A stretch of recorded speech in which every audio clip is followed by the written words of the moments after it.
The call came at 6:14 in the morning. I know the exact time because I'd been awake since 5, sitting at the kitchen table with my coffee going cold, watching the light come up over the back fence. That's what happens when you get to my age. Sleep stops being reliable. You wake up at odd hours and you just sit there with your thoughts, and sometimes the thoughts are fine and sometimes they aren't. The phone buzzed across the table and I saw my daughter's name. I picked it up before the second ring. She didn't say hello. She didn't say mom. What she said was, she told me to be out by noon. I set down my coffee mug very carefully. I asked her where she was. Still at the house. Grayson's house. Their house. A pause. I don't even know what to call it anymore. I told her to pack what she could carry. I told her I was on my way. Mom, it's a 4-hour drive. Then I'd better get moving, I said. Pack light, bring Eli. I hung up before she could argue. My daughter's name is Serena. She's 34 years old, and she has her father's dark eyes and his stubbornness, and, unfortunately, his habit of believing that people are better than they actually are. Her husband's name is Grayson. His mother's name is Miriam, and I had known from the first time I met Miriam Ashford that she was the kind of woman who kept score in a language nobody else knew she was speaking. I met her at the engagement dinner. She wore a cream-colored suit and she smiled the entire evening and she said all the right things. She called Serena just lovely. She said she was so happy for them both. She poured wine and she laughed at the right moments. And afterward, in the car driving home, my husband Dale turned to me and said, "Well, that wasn't so bad." Dale passed 4 years ago. I wish he were here. Not because I needed help with what was coming, but because he would have enjoyed watching it unfold. What I'd noticed at that dinner, which Dale had not, was that every single compliment Miriam paid my daughter was followed by a question. Not a curious question, a cataloging question. Where did you go to school? Oh, that program. Is that the one downtown? And your family is from where, originally? And your mother? What does she do? Dale heard the questions as conversation. I heard them as inventory. Miriam Ashford was assessing what Serena was worth and filing the results away somewhere. I said nothing. I had learned, over 63 years, that there's almost never a benefit to showing your hand early. Serena had been working for the Ashford Group for 2 years by the time of that phone call. Miriam ran the company. Her son Grayson was technically the vice president, but everyone who knew anything understood that Miriam made every decision that mattered. The Ashford Group was a mid-sized property development firm based out of Harlan County, shopping plazas, a few mixed-use buildings, one hotel that Miriam referenced in conversation about 3 times more often than was natural. Serena had a genuine talent for client relations. She was warm, and she was organized, and she could walk into a room full of strangers and leave with 4 new contacts and a signed letter of intent.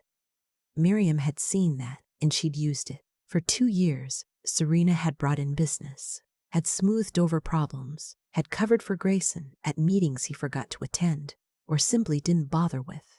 And in exchange, Miriam had spent 2 years slowly, methodically making Serena smaller. It started with small things. Serena's ideas attributed to others in meetings. Serena left off distribution lists for emails she should have received. Serena given the title without the authority. Then it moved into the personal. Miriam offering to help with Eli's childcare, then scheduling that care without asking, then rearranging Serena's workday around it until Serena's schedule existed inside Miriam's schedule, like a room inside a house that someone else owned.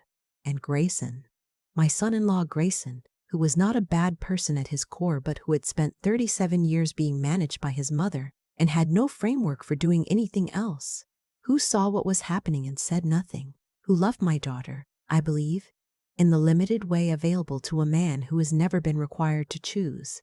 When Miriam told Serena she was letting her go, her words, letting her go, like releasing something she'd been holding gently all along. She did it on a Tuesday morning in her office with the door open. She cited restructuring. She had HR paperwork already prepared. And she told Serena, while she was at it, that Eli would be staying with his father for the time being, while Serena got herself sorted.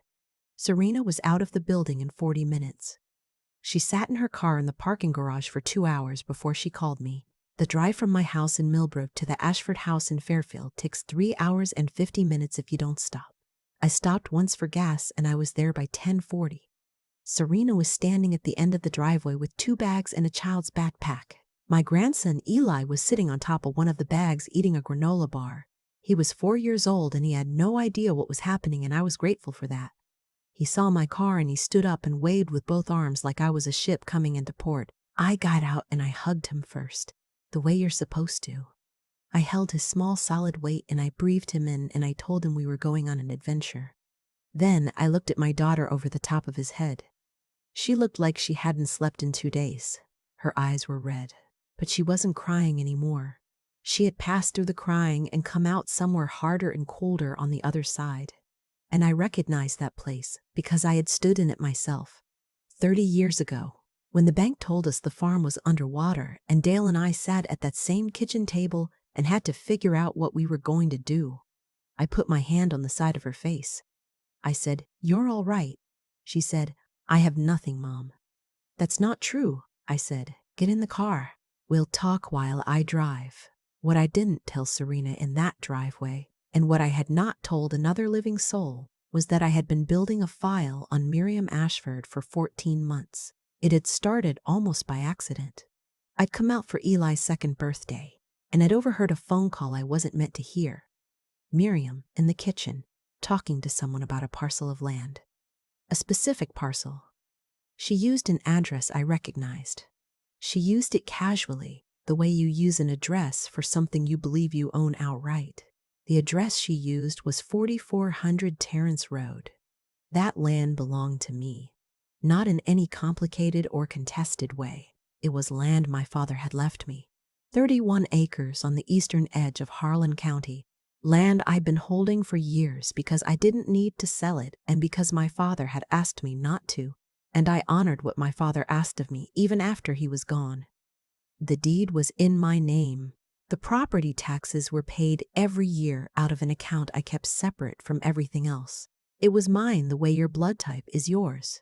Completely and without any particular drama. What I didn't understand in that moment of overhearing was how Miriam Ashford knew that address, or what she was planning to do with it. It took me 3 weeks and 2 conversations with my friend Douglas, who had spent 40 years as a county records clerk before he retired, to understand the full picture. Miriam was planning to develop a commercial corridor along the eastern boundary of Harlan County. She had spent 2 years quietly acquiring parcels, paying under market value to sellers who didn't know what she knew, which was that the county had approved a new access road that would make that entire stretch worth 3 times what she paid for it. She had been operating on the assumption that 4400 Terrace Road was part of the available inventory. Somewhere in her research, someone had given her incorrect information. Or she had simply assumed. The Ashford Group's flagship development, the Anchor Project, the one Miriam had been planning to announce at the Harlan County Business Summit, could not be built without my 31 acres. I said nothing. I watched. I kept the file. There is a particular kind of patience that women of my generation were taught to have. We were taught to wait, to defer, to hold our tongues. Most of us, eventually, had to unlearn it. But there is a version of patience that is not deference. It is not waiting because you have no choice. It is waiting because you have looked at the board and you know the move, and you are letting the game play out to exactly the moment where it will matter most. That is the kind of patience I was using. I could have called Miriam after I overheard that phone call. I could have walked into that kitchen and said, "Excuse me, I believe there's been a misunderstanding." I could have resolved the property question before it touched my daughter's life at all. But that would have resolved the property question and nothing else. Miriam would have recalibrated, apologized smoothly, moved on, and my daughter would still be living inside that woman's grip, smaller every year, unable to name what was happening to her because it never happened in any one large and dramatic way. I needed Miriam to fully commit. I needed her to go all the way to the end of what she was doing, to stand in the place where she believed she had won everything before I walked through the door. The business summit was 6 weeks after I picked Serena up from that driveway. Serena, in those 6 weeks, had been staying with me in Millbrook. She had cried, she had been angry, she had had 3 long and difficult phone calls with Grayson, in which he said the things people say when they are trying to avoid choosing a side. I did not tell her what I knew. I let her feel what she needed to feel. I made dinners. I took Eli to the park. I watched my daughter slowly come back to herself, the way a plant that has been kept in a dark room will, given time and light, begin to straighten. Grayson called me once during those weeks. He wanted to explain things to me, I think. He said his mother had made some decisions that maybe hadn't been handled perfectly. I told him I understood. I was very calm on the phone. I could hear, in the space of my own calmness, how much it unnerved him. I had my attorney draw up 2 letters. The first was a formal notice to the Ashford Group regarding the property at 4400 Terrace Road, the deed, the chain of title, and a clear explanation that any development activity on or adjacent to that parcel would require my written consent, which I had not given. The second was a letter to the Harlan County Planning Office clarifying my ownership and requesting that any pending permits for the Eastern Corridor project be flagged accordingly. I did not send either letter before the summit. The Harlan County Business Summit was held every year at the Whitmore Hotel, the same hotel Miriam mentioned in conversation too often, because the Ashford Group had developed it 12 years ago, and she considered it a monument to her own competence. The ballroom held 300 people. Half the county's business community came through those doors every year. Miriam was the keynote speaker. I had been a member of the Harlan County Chamber of Commerce since 1987. My late husband Dale had joined the year we bought the farm, and I had kept the membership current every year since his death, partly out of habit and partly because Dale believed in the value of staying connected to the place where you live. I had not attended the summit in several years. I registered that year without fanfare. I wore a gray suit that I'd bought for Dale's funeral and had not worn since. It fit the same as it had then. I drove myself to the hotel, parked, and walked into the lobby at 6:50, 10 minutes before the program was scheduled to begin. I found a seat at a table near the center of the room, introduced myself to the people around me. A young woman from a marketing firm, 2 men from a construction supply company, an older gentleman I recognized from the county assessor's office, and I settled in. Miriam took the stage at 7:15. She was polished. She was always polished. She wore a burgundy dress and her hair was done, and she thanked the chamber, and she talked about the future of the county, and she spoke with the particular confidence of a person who has never, not once in their career, had the ground shift unexpectedly beneath them. She announced the Eastern Corridor project 20 minutes into her remarks. She had renderings on a screen behind her. She had a projected timeline. She spoke about community investment and long-term planning and job creation. The room applauded, and then she said, "We have been fortunate to assemble every parcel necessary for this project, and we are prepared to break ground this fall." I sat with my hands in my lap, and I breathed slowly. The gentleman from the county assessor's office, who was seated to my left and whose name was Harold, leaned over and whispered that it was quite a project. "It is," I said, "though I'm not sure it can proceed as described." He looked at me. I took the letter from my purse, the formal notice from my attorney, and I placed it on the table in front of me. I said, "I own 31 acres of 4400 Terrace Road. The Ashford Group does not have an agreement with me. I've been meaning to get this into the right hands." Harold looked at the letter. He looked at me. His expression shifted through several things in rapid succession. He excused himself before the applause finished. "I am not going to pretend that what happened next was tidy or swift. That is not how these things work. What happened was that the letter reached the right people at the right moment. What happened was that the permits for the Eastern Corridor project were in fact flagged and then reviewed and then paused. What happened was that the Ashford Group's financing for the project was contingent on a complete land assembly, and an incomplete land assembly triggered a review clause that the lenders took seriously. Miriam found out about my letter within 48 hours. She called me the following Thursday morning. Her voice was controlled, but I have been listening to people's voices for 6 decades, and I could hear, underneath the control, something that I can only describe as the sound a person makes when they realize the game they thought they were winning is one they were never actually playing. She told me there had been a misunderstanding about the property. She said she was sure we could find a resolution. She used the word neighbors twice, as if reminding me of a relationship I was supposed to feel obligated to. I said, Miriam, I'd like to talk about my daughter. A pause. Serena, I said, in case she needed the reminder. Of course, she said. Serena was wrongfully terminated, I said. I have had an employment attorney review the documentation, the circumstances of her departure, the timeline, the absence of any formal performance record. It is the kind of thing that tends to look quite specific under scrutiny. Another pause. Longer. Additionally, I said, the arrangement regarding my grandson's custody was made verbally, without Serena's clear consent, while she was under duress. I would encourage your son to speak with his own attorney before the current arrangement is formalized in any way. I let that sit for a moment. Then I said, I'd be happy to discuss the property. I do think there's a version of this that works for everyone. I'm just going to need a few things to be in order first. Grayson came to Millbrook 3 days later. He didn't come with his mother. He came alone in his own car, and he sat across from my daughter at the kitchen table, the same table where I drink my coffee in the mornings, the same table where I had taken the call 6 weeks earlier, and he talked to her for 2 hours. I was in the other room. I could hear the tone of it without hearing the words, and the tone of it told me enough. He was not making excuses. He was, for what may have been the first time in his adult life, trying to tell the truth. I don't know if Serena and Grayson will find their way back to each other. That is not my story to write. What I know is that my grandson came home with his mother that week, and that Serena's name was restored to the company payroll for the purpose of a properly documented separation, with the appropriate severance, and that the employment attorney closed her file without needing to file anything.